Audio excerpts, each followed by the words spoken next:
सदियों पुरानी मिट्टी की दीवारों से घिरे इस पुर रौनक बाजार में, जहां हर तरफ रेशम की सरसराहट और मसालों की महक बसी थी, हारून की दुकान सबसे नुमाया थी। हारून कोई मामूली का ताजिर नहीं था। उसके पास अल्फाज का वो जादू था जो रद्दी को सोना और खोटे को खरा दिखाने का हुनर जानता था। उसके चेहरे पर हमेशा एक मस्नुई मुस्कुराहट सजी रहती, जो उसकी आंखों में छुपी अय्यारी को ढांप लेती थी। और उसकी दुकान पर आने वाला हर मुसाफिर उसकी मीठी बातों के जाल में इस तरह फंसता कि उसे अपने नुकसान का एहसास घर पहुंचकर ही होता। हारून का मानना था कि तिजारत सिर्फ माल बेचने का नाम नहीं, बल्कि सामने वाले के एतमाद को खरीदकर उसे अपनी मर्जी के मुताबिक इस्तेमाल करने का फन है। एक सर्द दोपहर, जब बाजार में लोगों का हुजूम अपने उरूज पर था, एक बूढ़ा किसान अपनी पूरी जिंदगी की जमा पूंजी लेकर हारून के पास आया। उस किसान की आंखों में उम्मीद की एक ऐसी चमक थी जो सिर्फ उन लोगों में होती है जो मेहनत पर यकीन रखते हैं। उसने हारून से बेहतरीन बीज तलब किए ताकि वो अपनी जमीन को फिर से आबाद कर सके।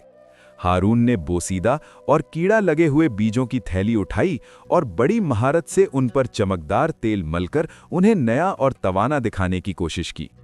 बाबा साईं, ये वो बीज हैं जो मिस्र के शाही बागात से आए हैं, हारून ने निहायत संजीदगी और गहरे लहजे में कहा, जैसे वो किसी मुकद्दस राज से पर्दा उठा रहा हो। जब किसान ने थोड़ा शक जाहिर किया तो हारून ने बगैर किसी झिझक के अपना हाथ एक पुरानी संदूकची पर रखा और बुलंद आवाज में कहा, मैं उस जात की कसम खाता हूं जिसके कब्जे में मेरी जान है कि ये बीज अगर ना उगे तो मैं अपनी दुकान तुम्हारे नाम कर दूंगा। ये झूठी कसम बाजार की हवाओं में जहर की तरह घुल गई। पास खड़े एक नौजवान शागिर्द जैद ने, जो हारून की चालाकियों को खामोशी से देखता रहता था, अपने उस्ताद की इस हिम्मत पर थरथरा उठा। जैद जानता था कि बीज अंदर से खोखले हैं, लेकिन हारून का दबदबा ऐसा था कि किसी की हिम्मत न थी कि उसके झूठ को बेनकाब कर सके। हारून ने उस किसान से दुगनी कीमत वसूल की और उसे दुआओं के साथ रुखसत किया। मगर जैसे ही किसान दुकान से बाहर निकला, हारून के चेहरे पर एक शैतानी इत्मीनान फैल गया। उसने समझा कि उसने एक और कामयाब सौदा कर लिया है, लेकिन वो ये भूल गया था कि जो रिज़्क झूठ की बुनियाद पर इकट्ठा किया जाता है, वो बरकत नहीं बल्कि मिट्टी और आग लेकर आता है। उस रात जब हारून अपने घर लौटा और अपने सोने के सिक्कों को गिनने लगा, तो उसे महसूस हुआ कि कमरे के कोने में कोई साया खड़ा है, एक ऐसा साया जो उसके हर झूठ का हिसाब लिख रहा था। मगर उसने इसे सिर्फ अपने वहम का नाम देकर दिए को गुल कर दिया। वक्त गुजरता रहा और हारून की दुकान की चमक दमक मजीद बढ़ती गई। मगर उस चमक के पीछे एक सड़न थी जो सिर्फ उन लोगों को महसूस होती जो रूह की आंख रखते थे। बाजार के कोने में बैठे पुराने लोहार उस्ताद करीम, जो हारून के बचपन के साथी थे, अक्सर उसे दूर से देखते और ठंडी आह भरते। एक शाम जब हारून अपनी दुकान बढ़ा रहा था, उस्ताद करीम उसके पास आए और निहायत दर्दमंदी से बोले, हारून, रिज़्क तो अल्लाह के हाथ में है, तू क्यों अपनी आकिबत को इस झूठ के बदले बेच रहा है? याद रख, मिट्टी की दीवारें बारिश से गिरती हैं, मगर झूठ की इमारत एक ही सच्ची आह से ढेर हो जाती है। हारून ने एक कहकहा लगाया जो खुश्क हवा में पत्थर की तरह गूंजा। उसने अपने रेशमी लिबास की शिकन दूर की और बड़े गुरूर से कहा, उस्ताद, दुनिया अक्लमंदों के लिए है और मेरी अक्ल मुझे बताती है कि लोग सच से नहीं बल्कि उस ख्वाब से मुतासिर होते हैं जो मैं उन्हें दिखाता हूं। उसके लहजे में मौजूद ये तंज उस्ताद करीम के दिल को चीर गया, मगर हारून को अपनी कामयाबी के नशे में कुछ नजर नहीं आ रहा था। उसी दौरान शहर में एक अजीब खामोशी छा गई जब वो किसान, जिससे हारून ने झूठ बोला था, बाजार के बीचों बीच आकर बैठ गया। उसका चेहरा जर्द था और हाथ खाली थे। पता चला कि उसने जो बीज बोए थे, उन्होंने जमीन से सर निकालने की बजाय मिट्टी के अंदर ही सड़कर बदबू फैलाना शुरू कर दी थी। उस किसान का जवान बेटा, जो उसके घर का अकेला सहारा था, इस सदमे और तानाजनी को बर्दाश्त न कर सका और सख्त बीमार पड़ गया। जब ये खबर हारून तक पहुंची तो उसने बजाय पछतावे के बाजार में ये अफवाह फैलाना शुरू कर दी कि किसान की नीयत खराब थी, इसलिए उसकी फसल पर अल्लाह का अजाब उतरा है। ये एक नया झूठ था जो पुराने झूठ की हिफाजत के लिए बोला गया था। हारून का शागिर्द जैद ये सब देखकर अंदर से टूट रहा था।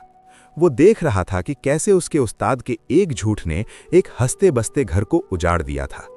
जैद ने कोशिश की कि वो किसान की मदद करे, मगर हारून ने उसे सख्ती से रोक दिया और धमकी दी कि अगर उसने मुंह खोला तो उसे शहर से निकलवा देगा।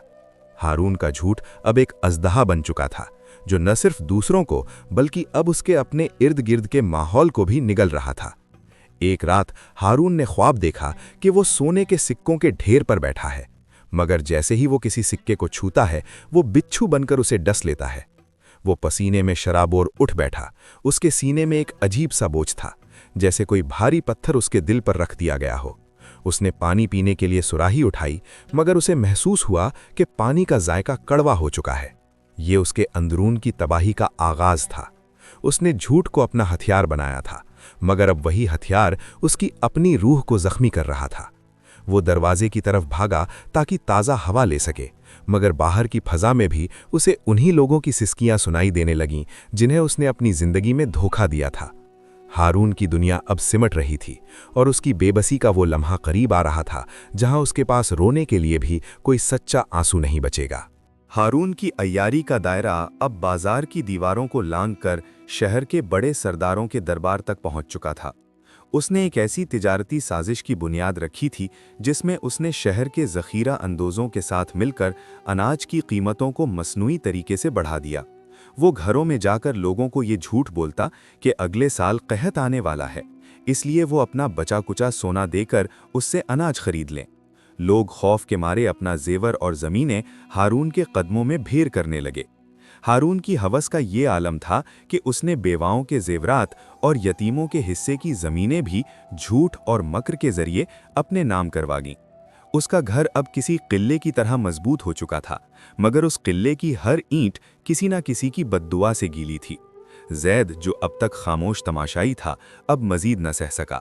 उसने देखा कि कैसे एक नन्ही बच्ची जो अपने बीमार बाप के लिए दवा लेने आई थी, हारून के झूठ की नज़र हो गई, क्योंकि हारून ने उससे वो रकम भी छीन ली जो उसने साल भर की मेहनत से जमा की थी।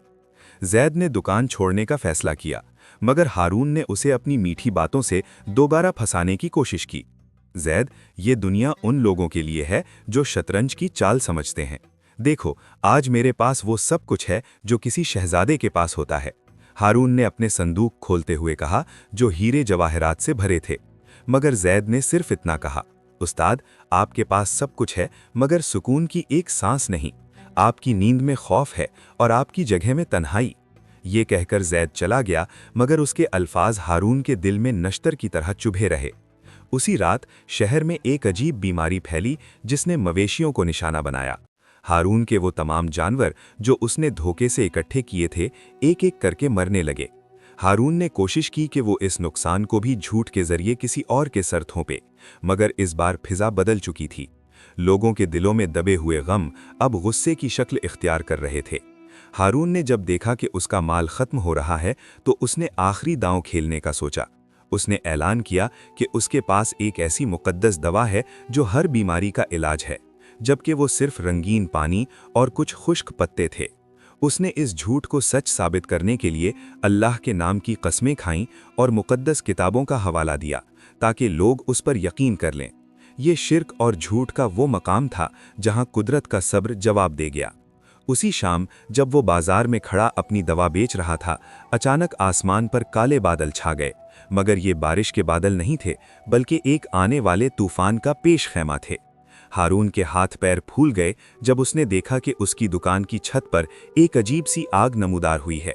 वो आग जो ना धुआं पैदा करती थी और ना ही शोला, मगर वो हारून के झूठ की तरह उसकी पूरी मेहनत को निगल रही थी।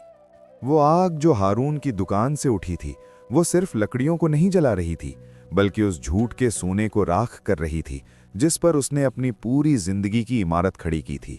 लोग खामोश तमाशाई बने खड़े थे। कोई एक शख्स भी ऐसा न था जो पानी की एक बाल्टी लेकर आगे बढ़ता। हारून चीख रहा था, लोगों के पांव पर गिर रहा था, अपनी उन्हीं झूठी कस्मों का वास्ता दे रहा था जिन पर वो कभी फख्र करता था, मगर आज उसकी आवाज़ हवा में तैरती हुई राख की तरह बेवजन हो चुकी थी। उस्ताद करीम दूर खड़े ये मंजर देख रहे थे। उनकी आंखों में आंसू थे, मगर कदम बोझल। उन्होंने हारून की तरफ देखा और धीमे से कहा, हारून, जब इंसान अल्लाह के नाम को अपनी तिजारत का जरिया बना लेता है तो फिर अल्लाह उससे वो सब छीन लेता है जिस पर उसे गुमान होता है। हारून ने देखा कि उसकी वो तमाम संदूकचियां जिनमें उसने लोगों का खून पसीना जमा किया था पिघलकर मिट्टी में मिल रही थीं। वो सोना जिसके लिए उसने बेवाओं को रुलाया था अब कोयला बन चुका था। उसी रात तूफान के थमने के बाद हारून उस जली हुई दुकान के मलबे पर बैठा था। उसके कपड़े फट चुके थे और चेहरे पर सियाह राख मल दी गई थी, जैसे कुदरत ने उस पर झूठ की सियाही फेर दी हो। उसने महसूस किया कि उसके पास अब कोई नहीं बचा। उसका वो शागिर्द जैद, जो कभी उसके हर इशारे पर नाचता था, अब शहर के दूसरे कोने में किसानों की मदद कर रहा था। हारून की बीवी और बच्चे, जो उसकी दौलत के असीर थे, उसे इस हाल में देखकर साथ छोड़ गए थे, क्योंकि उन्हें अब उससे कोई फायदा नजर नहीं आता था। हारून की बेबसी का ये आलम था कि उसने अपने जले हुए हाथ से मिट्टी को कुरेदा, इस उम्मीद में कि शायद कोई एक सिक्का बच गया हो, मगर उसकी उंगलियों में सिर्फ गर्म राख आई, जो उसकी पुरानी झूठी कस्मों की जलन की याद दिला रही थी। उसने आसमान की तरफ सर उठाया, मगर सितारों की चमक भी उसे तंज करती महसूस हुई। बाजार की फजा बदल चुकी थी। वो लोग जो कल तक हारून के दबदबे से डरते थे, आज उसके पास से इस तरह गुजरते जैसे वहां कोई वजूद ही ना हो। ये गुमनामी उसकी सजा का अगला मरहला था। उसने कोशिश की कि वो किसी से बात करे, किसी को बताए कि वो कितना अकेला है, मगर जैसे ही वो मुंह खोलता, उसके हलक से आवाज की जगह सिर्फ खुश्क हवा निकलती। झूठ ने उसकी कुव्वते गोयाई को छीन लिया था। अब वो चाहकर भी सच नहीं बोल सकता था, क्योंकि उसने अपनी पूरी जिंदगी सच्चाई का गला घोंटा था। वो शहर की गलियों में दर बदर फिरने लगा। वही गलियां जहां कभी वो शाही सवारी की तरह गुजरता था, आज वहां कुत्ते उस पर भौंकते थे। उसने महसूस किया कि रिस्क का मालिक वाकई वही ज़ात है जो कीड़े को पत्थर में रिस्क देती है, मगर जो शख्स अल्लाह के नाम पर झूठ बोलकर रिस्क कमाए, उसका रिस्क उसके लिए जहरे कातिल बन जाता है। उसके दिल में एक आखिरी उम्मीद जगी कि शायद वो माफ़ी मांग सके, मगर पछतावे की राह बहुत कठिन थी। हारून अब एक चलता फिरता कबाड़ बन चुका था, जिसकी आंखों में हसरतों के सिवा कुछ बाकी न था। शहर की सरहद पर एक पुरानी मस्जिद के बाहर वो अक्सर मिट्टी में बैठा रहता, जहां से गुजरने वाला हर शख्स उसे देखकर अस्तगफिरुल्लाह पढ़ता। एक दिन वही किसान जिसका घर हारून ने उजाड़ा था, वहां से गुजरा। किसान की हालत अब बेहतर थी, क्योंकि जैद ने उसकी मदद की थी और उसकी ज़मीन ने सच्चाई की बरकत से दोबारा सोना उगलना शुरू कर दिया था। किसान ने जब हारून को इस हाल में देखा, गंदे कपड़े, बिखरे बाल और खौफजदा आंखें, तो वो रुक गया। उसने अपनी थैली से रोटी का एक टुकड़ा निकाला और हारून की तरफ बढ़ाया। हारून ने रोटी देखकर हाथ आगे बढ़ाया, मगर जैसे ही उसने किसान का चेहरा देखा, उसके हाथ पत्थर के हो गए। उसे वो दिन याद आया जब उसने इसी शख्स को अल्लाह की झूठी कसम खाकर धोखा दिया था। उसने रोटी लेने से इनकार कर दिया, क्योंकि अब उसकी रूह झूठ के बोझ तले इतनी दब चुकी थी कि वो किसी सच्ची हमदर्दी को बर्दाश्त करने के काबिल नहीं रही थी।